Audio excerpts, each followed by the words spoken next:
Hi, I'm Isaac, Service and Applications here at AdvancedTek, and today I want to run through the calibration process on the F123 printer. Running calibrations monthly or in front of large builds is important because it will help improve print quality, print accuracy, and also improve the head life. Let's go ahead and show you how to do that. So first steps, we're going to go into the maintenance menu, and then we're going to go into calibration. And then we're going to go to Tip Calibration.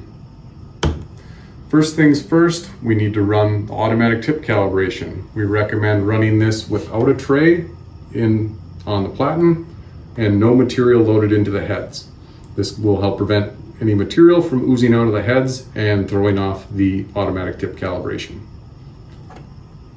We're going to go ahead and click start, and then we wait. So now we've run the automatic tip calibration. That'll get us to the right neighborhood, but we want to dial it in with the manual tip calibration, which will get us to the correct address and really make this thing accurate. Now we're going to start the manual tip calibration, and then it will ask us to print calibration part. So we're going to go ahead and click start, and that will start the manual calibration. It's asking us to place the part, but it won't let you move it, so we're just going to leave it where it is. Hit start, and now we wait. So now that we've calibrated the machine, we need to read it so we can input our tip offsets. So in order to read the offsets, it builds two contours with a bit of support in between it. And we're looking for where that's centered between the two contours.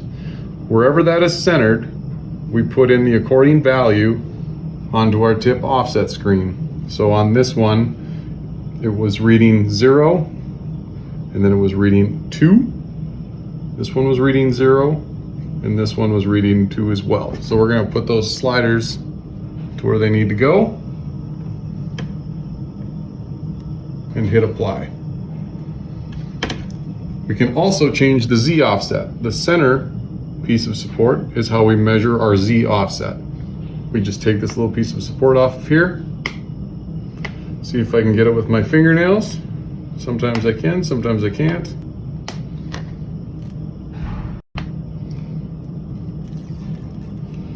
Once you get that off, then we're going to take and we're going to measure the Z height of this, and that will give us our Z offset. And to do that, we just take our caliper and we measure, and we're looking for 10,000ths of an inch.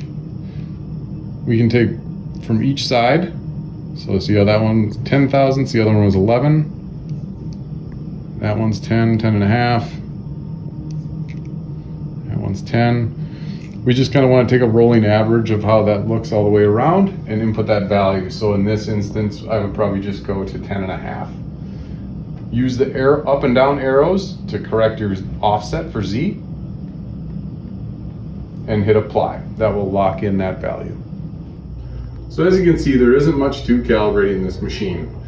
This can take anywhere from 20 minutes to about 2 hours, and it's dependent on the chamber temperature of the machine.